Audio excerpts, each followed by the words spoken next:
This is Noah. I wanted to take some time to sort of check in with Atari. I haven't done that many videos about them, so I'm going to be doing a little bit of catch up. It's kind of hard to talk about Atari and not immediately highlight their rather public sort of problems and failures that they've had. Things like the Indiegogo campaign for the Atari VCS and the very long delayed launch of it. Granted, it did launch. The their insistence on Web3 and the blockchain alongside an Atari token, a cryptocurrency that they were planning to do. It seems that they're changing it. I'm not very well knowledgeable on these things, but be aware that there is some form of update with that. And the hotels, in a weird sort of way, this is probably like the least offensive thing, unless if you're an investor and really just want to see them make games. But with all these things in place, it becomes kind of hard to appreciate Atari from a gamer perspective because all this stuff kind of just flies over our head. I don't personally care about most of the stuff. What I, as a gamer, love to see a game company do is make and publish video games. So what I'm loving seeing is that it seems that Atari has been putting some extra effort into this area, and they've been publishing a lot of stuff that's actually really cool. Notably, the Atari 50 anniversary celebration. It's a very extensive collection that almost acts more as a museum than strictly a collection of games. I saw that it got quite a bit of good reviews, and I myself even purchased it for my Atari VCS, which felt appropriate. It feels like that's, if you're going to play an Atari game, play it on their platform. They've been doing a lot of these. I don't know if you would call it a remaster or remake. I think remake is probably the more appropriate term. They call it recharged. They're remakes of some of their classic games like Missile Command, Yars, Black Widow, Breakout, Centipede, so on, Asteroids. So that's cool. There was a big publication on Aka R, which I guess was a long lost arcade prototype that not only did they bring back, but they have remade it with the original guy who made it, which is pretty based. The Mr. Run and Jump thing, which I did a video talking about that, which I think is kind of why Google has put these things in my feed in the first place, because I did that. But this is a game where it's sort of an expansion or remake of a homebrew game that they have essentially officially released, which is really, really cool. To me, this is almost one step removed from the concept of Sonic Mania, a game that was made by Sonic fans who made fan games and mods and hacks. And the most recent thing that's shown up in my feed is this thing called, I don't know how you would say it, Quamp? So, Comp 2 is a sort of Pong sequel. This game is really interesting. It's really bizarre, where it essentially is a game where you're controlling the ball in Pong and trying to avoid initially touching the paddles, and it turns into this really expansive puzzle game. I'll see if I can kind of play the video here. This is not going to be the best way to experience this, but whatever.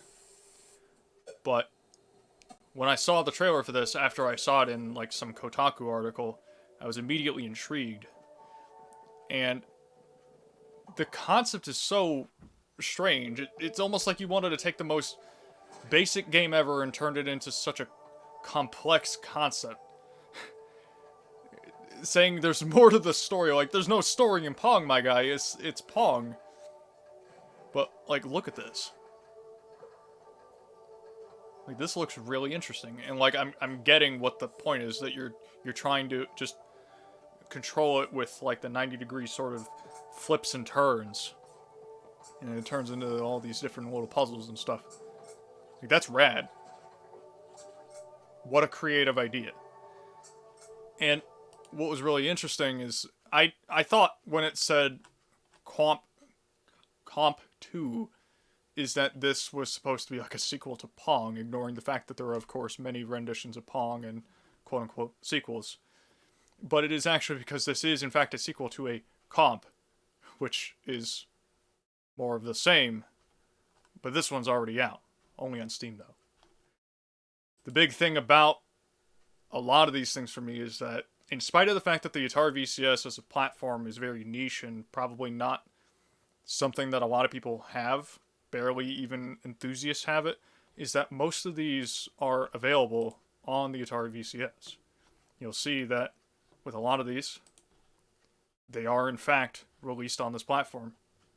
And ignoring the fact that the Atari VCS is technically a PC, and you could put Windows on it and Steam, the fact that they bothered to put all of these games on here is a nice thing. I appreciate that from the sort of, I guess, tick that I would have that, if I'm going to play some first-party Atari games, I'd love to be able to play it on the Atari console that I have. Maybe that's just a silly brand loyalty, even though I'm not at all brand loyal to Atari. But Atari's doing good by putting out all these neat-looking games, and I appreciate that they're trying. They're kind of doing what I would often find would be the wise decision when it comes to things, and is one of the criticisms I have of, the DC films. I find that what they tried to do with their movies is they tried too quickly to jump into sort of the shared and expansive universe that the Marvel Cinematic Universe had, and they need just a couple of solid, hard-hitting, unconnected films. Please note the success of Joker and The Batman. Those are relatively unconnected to anything, and were quite successful. That's what I want more of. That Blue Beetle movie looks kind of nice. Might go see that. So, for me, I would think that with Atari, though they are a historically big name for video games, though they are not now, this is almost a recognition of that, and they're focusing on smaller titles that they can publish that are lower budget, but really solid put together pieces. It's respecting the scale that they should be aiming for. And I'm down. This is what I would like to see them do. You're doing good. Maybe drop some of the other controversy things like the blockchain and the hotels and all that stuff, but, if I want to give credit where credit is due, you're making a good amount of games here. So, that is to say, I don't necessarily approve of some of their other practices, but as a game company who needs to make games, you're making games, and it looks nice. Keep doing that. I might actually check out some of these. I said before I might check out Mr. Run and Jump, because genuinely it looks quite fun. I haven't gotten around to it yet because I've been busy with a bigger project that I've been working on in my free time. But maybe once I get that done, I'll come back to this. Anyway. Have you guys checked out any of the games that Atari's been putting out recently? Specifically the ones that I've highlighted here? Let me know in the comments below if you have had any experience with these games, if you find that they're any good. Any recommendations? This is Noah. Atari's games. Futuristic since forever. Cute. See ya.